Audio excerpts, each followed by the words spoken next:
I have to be able to give the good, the bad, and the ugly. And the ugly is scary sometimes. Absolutely. And sometimes you just want to hurt on your own. You wondering when you 25 years old, why you sitting in a room crying by yourself because you still got that spirit from that guy that you slept with when you was 17 years old when you didn't know what the fuck you was doing.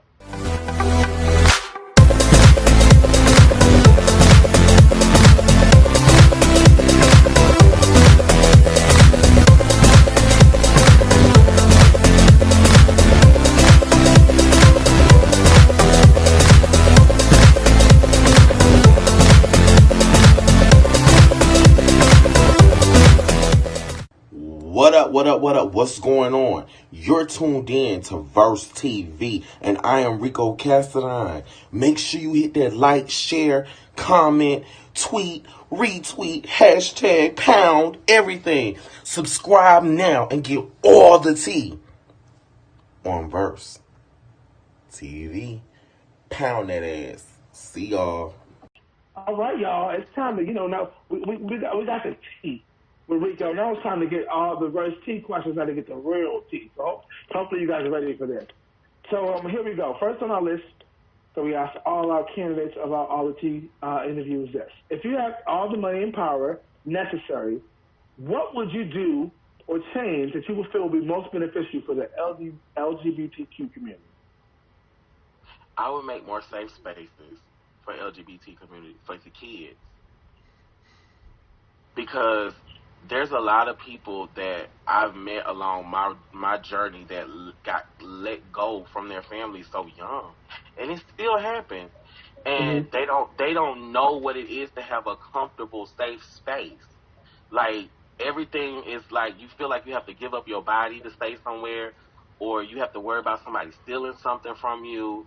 You don't have that safe space. If I could, I would build safe spaces for LGBT kids, or kids in general, but really focusing on LGBT kids, knowing the health, having health programs where they discuss things, like more outreach programs, stuff. Because even though we've worked on the HIV epidemic, people think that PrEP is the end all be all, but you still have to understand. You have to be careful on PrEP. You still have to be responsible and respectable to your body. Absolutely, 100%. That's I wish we can just instill that in a lot of people, because at some points in time, I wish somebody would have told me, respect yourself. Respect yourself. Your body is a temple. Absolutely. You can't lay down with everybody, because you're gonna come up with spirits. And you're gonna come up with things that's stuck on you that you don't know that's stuck on you. And then you wondering when you 25 years old, why you sitting in a room crying by yourself because you still got that spirit from that guy that you slept with when you was 17 years old, when you didn't know what the fuck you was doing. Absolutely. I tell people all the time that sex is not just physical, it's mental and spiritual as well. So you have to be cautious of the people and the things that you allow around you, because it can definitely attach itself to you. This is real. Energies are real. And nowadays, everybody's so fascinated with the fans only. That's something that you can't walk away from. Absolutely. When you put yourself out, I don't judge anybody, but I just want people to understand, when you put yourself out there like that, you can't take that back. Right. You're going to have to explain it. You have to explain that for the rest of your life. Yep, you're absolutely right about that. That's a decision that we make. That's the decision that we have with the freedom of choice. So we all have the same freedom of choice, and it's a choice that you make. And it's unfortunate. I always tell people, once it's recorded, once you put it up, you can't take it back. So don't do things on emotion. Or don't do things just because. Like, to me, money's the root of all evil. It ain't about the money. If you create it and you're a creative person, if you could create a little sex show, you can sit there and create some other shit that can generate income. So but don't give me that excuse. We all have a body, and anybody can be fat, and anybody can be skinny. But you know that also goes back to people's mental. It goes back to your mental health, because you have to literally. I also would want people to go to the counseling. I thoroughly believe in counseling, because some people have issues that they have to work out within themselves, and some people use sex as a way to work out those issues. Right. Absolutely. Especially in the LGBT community. It's unfortunate, but it's true. It's very, Yeah, and so definitely counseling is a great start. And actually, and I'll try to say this any chance I get. I'm in a program called ARTS, which is a program that helps you heal you. And not only does it help you heal you, you can then in turn around make money as a coach and heal other people. So I think it's important. There's a lot of hurting people, and I wanted to be able to put myself in a position where I can help people heal themselves after I heal myself first. And so I'm working on that, and I think it's important. Now, if y'all don't know things are out there, there's resources out there. Look into it. I'm telling you. So the next thing we have on our list of questions, it starts with the quote, and then it goes from the quote. Okay, never mind. Yeah, skies that be. Sometimes they start telling things in my ear. Okay, cool. You got it. So this is a quote. Starts with this. Ask me not where I live or where I like to eat or how I comb my hair, but ask me what I'm living for. In detail, ask me what do I think is keeping me from living fully for the thing I want to live for. And that's Thomas Morton. So the actual question is this. What is your goal in life? And part B is what is slowing you down from achieving that goal? My goal in life is to leave a legacy that extends my life. And what's holding me back from doing that is being scared to allow people to see the vulnerable sides of who I am. Ooh, I like that from somebody who's so confident. Somebody who's so confident put their life on display for the world to see as confidently as you do it. And it still stops you. I just think that people need to hear that. I'm just saying. Because as confident as people believe in you, you have to know I'm human. And I also struggle, and I go through things. But you got this. I just have to point it out. It's very scary to allow people to see you fail, because you're never gonna always win. But it is very, very scary when people can see you fail. I got something for you. But go ahead. No, you say that. You go first.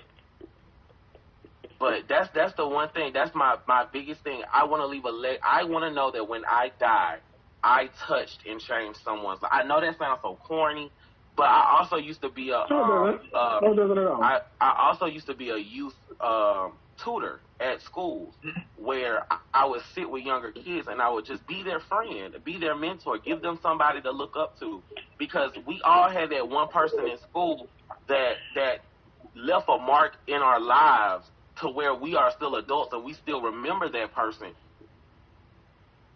When I want to be that person, I want to be that person to a lot of people, because when you die, the only thing that is left on earth when you die is your legacy and what you left behind. And I want my legacy to transcend my life. But the only part about that is I have to be able to give the good, the bad, and the ugly. And the ugly is scary sometimes. Absolutely. And sometimes you just want to hurt on your own. But it's hard sometimes to deal with that in a sense when your life is publicly displayed. So that's the part you learn in progress and through the process. But what I want to tell you and other people who may be going through what you're going through is you only fail when you stop trying. So what people see you fail doesn't mean you fail. You only fail if you give up and if you stop going after it. So it might not work the first time. There's 26 letters in the alphabet. Try it every day, and you're 26 times. You know what I'm saying? 26 or 27 times. How many alphabets is? You know what I'm saying? Like, you might have to try it different times to make it work, but you only fail when you stop trying. So that's all that matters. As long as you don't give up and you see what the ultimate goal is and where you want to end up, and you keep your eyes set on where you want to end, then you were good because you didn't fail, because you never stopped. You just tried a new way. A didn't work, then you went to B. B didn't work, then you went to C, that kind of thing. So you got this.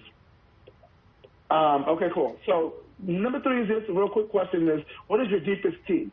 I.e. something that you never shared on social media before, but something that you wanted to share with us. A deepest secret, I really don't have a secret. The only thing that a lot of people don't know is that before I became a rapper, I was a female impersonator for about 10 years. Wow. Wait, you said 10 years, too. Wow, that's interesting. But come on, that was the deepest thing. That was the deepest thing I've heard. I started when I was 19 years old, and I stopped when I turned 30. Wow.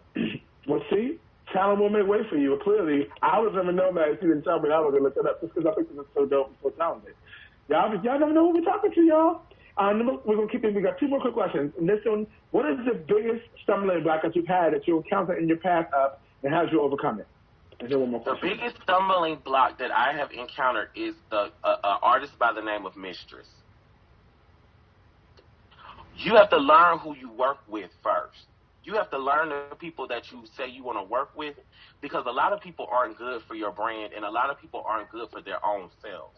And when you're unhappy with yourself, you tend to want to bring down others and talk negative about others that didn't want to do nothing but help you and help you grow as an artist and wanted to learn and grow with you. But when you are not pure within yourself and you don't like yourself and you don't like what you're doing with yourself, you tend to get people like her which want to bring others down with her. That goes back to, I promise you, I have learned everybody is not meant to be in the same space as you. That's true, and that's facts. And that's a harsh reality of what to understand. Some people you have to leave behind, so people can't go with you everywhere. And last but not least, question. Jealousy is evil. Jealousy is a addictive drug, and a lot of people need to stop hitting that pipe. Talk about that's a whole different. That's a whole book, whole chapter, a whole different perspective for you. We'll talk about it another time. And last but not least, last question for the powers that be get on me is, ideally, what do you want to be the legacy for your work? What do I want to be the end legacy for my work? Mm-hmm. I want people to see my whole body of work, because I'm not just a musician. I'm an actor. I'm a model. I'm a rapper. I'm a brand. And I want everybody to understand that building a brand is what you want when you have a legacy. Because you want people to see you in all different aspects of your life and doing all different types of things and see that you are a well-rounded person. I believe in God. I believe in faith. I believe in karma. I believe in love. I believe in helping others. I believe that by me putting my best foot forward and giving somebody else that same respect, that will come back to me. And at the end of my life and the end of my careers, my legacy will show that. By the people that I've touched and the people that have learned from me, they will keep going and blossoming and doing the same thing because they had somebody to do that for them.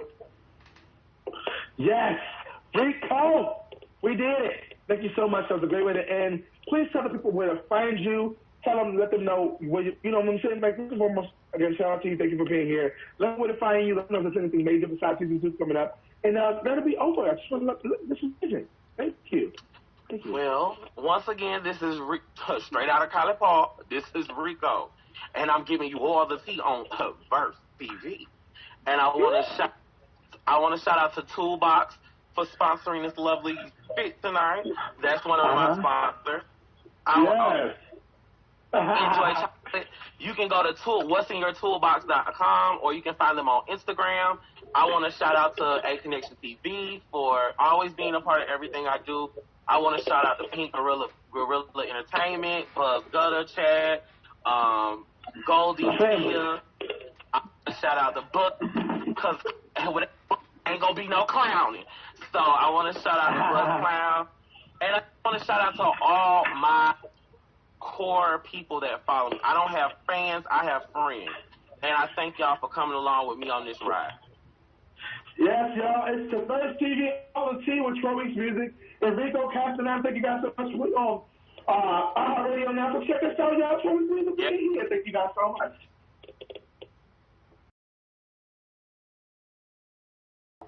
Once again, straight out of College Park, you got Rico Castaneda. That's Rico Castaneda on Facebook. It's Rico World 1988 on Instagram. And Rico White 2002 on Twitter. No for fans only. Sorry. Oh, man. Bam. Just like that. Stop it.